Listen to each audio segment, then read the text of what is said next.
and welcome to Beatrice Levinson's podcast. Today I'm going to talk to you about the prevention of arthritis and osteoporosis. You see, in the Western medicine world, we're told that these diseases are just happening because we're aging, because we're overweight, and that's the way it should be. In the natural medicine world, we don't believe that's the way it is. For example, I have in my family, everybody had arthritis, osteoporosis, so we can say that it's in my genes. However, I don't believe that because it's in my genes, these genes have to be expressed. And I'm doing everything I know of to prevent these symptoms, degenerative disease, to happen. So when you have arthritis, everything that is in itis, it's an inflammation. And behind the inflammation, we have to understand why. Why are we inflamed? Why is the body doing that? The body never does anything just randomly. It has reasons to do that. And when you have osteoporosis, it's bone density that gets less and less dense. So there are also reasons why this is happening. When you have osteoarthritis, you have a degeneration of the cartilage. And there are also reasons for that to happen. So you see behind all these symptoms, there are mechanisms. And there are reasons why this is happening to some people and not to others. So what are the reasons that it is happening? Well, the first thing, I'm always, as usual, looking at digestion. Why is it that digestion is in relationship with osteoarthritis? Well, because everything that you're going to eat and that is not good for you and that is not well digested by your digestive system is going to go into what we call the leaky gut syndrome. Through the leaky gut syndrome, it will go into your bloodstream. And that means that you will have in your joints, for example, or ligaments or cartilage, you will have deposit of toxins. These toxins are acidic, they're detrimental, and they're going to create inflammation in that area. So the first thing to do in order to prevent these bone diseases is certainly to determine what food is good for you, what food is not good for you, which food do you digest properly, which food do you not digest properly. The second reason is probably the lack of micronutrients in a diet that I call rich, dense diet. You want to eat food that is as rich as possible in micronutrients, meaning vitamins, minerals, etc. And you find that in organic food, of course, both vegetables, fruits, and nuts, of course, but you also find that, and most importantly, in animal protein. You need animal protein in order to keep your bones healthy. In animal protein, when you make a stew, when you make a broth, you're going to extract not only minerals, but also collagen.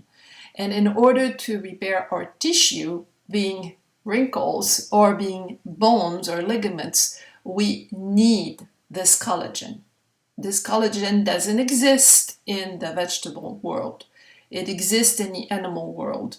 So yes, I know that the way animals are raised nowadays in the US is just horrible, and that should be stopped. However, you want to buy from local farmers, you want to buy grass-fed, you want to buy local, and you want to buy animals that are not treated in horrible conditions. In order to digest your meat and your protein, you need sufficient hydrochloric acid in your stomach. So we need to be sure that your stomach is secreting enough hydrochloric acid to break down this protein to make them available to you.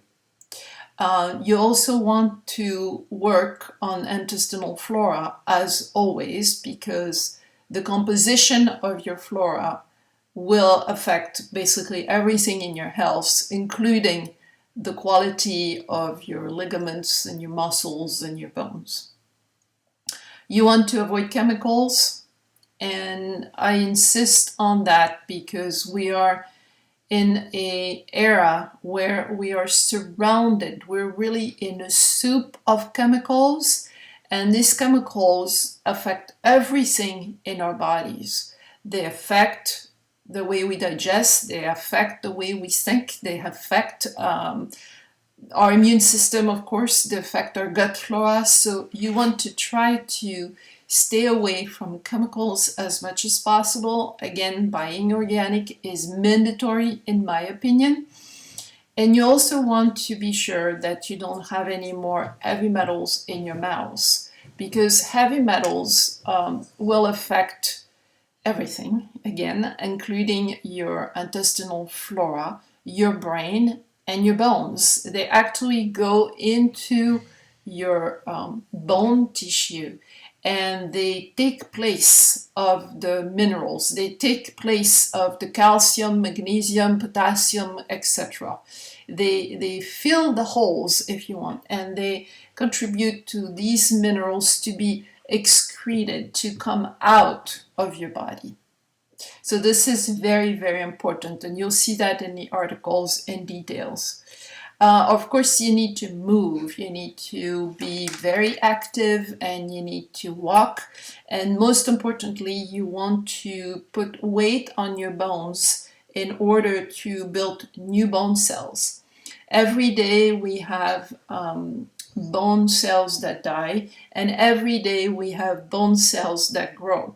In order to facilitate that growth, you need weight onto your bones, and the weight onto your bones is through muscles. So if you want to avoid osteoporosis, I highly recommend that you do weightlifting.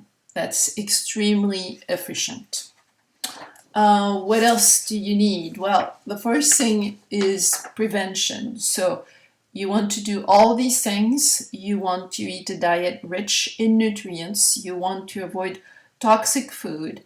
And then on top of that, there are certainly supplements that I highly recommend that are going to help you, such as cod liver oil, my favorite supplement in the world, I would say, because it works on everything, including your bones. You want minerals, and that can be in the form of quinton. Quinton is extracted from seawater in the North Shore of France, and it has all the minerals that the body needs in the right proportion. So that's extremely important. If you suffer from cartilage damage, you can use supplements such as glucosamine chondroitin and MSM. The combination of those three is actually very good to reduce the speed at which the damage is done. And for inflammation, because like I said, a lot of these diseases symptoms are due to inflammation.